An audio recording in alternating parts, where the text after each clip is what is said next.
পালাচ্ছে এই যে ধাওয়া খাইছে আনসাররা এই যে পালাচ্ছে আনসার এই যে আনসার পালাচ্ছে ছাত্ররা ধাওয়া করেছে আনসারদেরকে এই যে পালাচ্ছে এই যে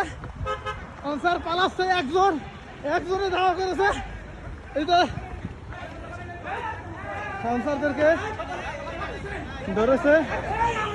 এখানে দেখতে পাচ্ছে আনসারদেরকে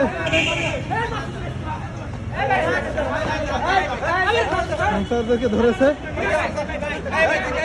মাত্র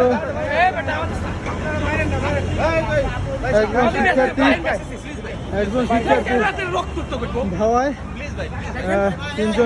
তিনজন আটজন কিন্তু একজন শিক্ষার্থী দৌড়নি দিয়েছে আনসারদের অবস্থা তারা দৌড়াচ্ছে দেখেন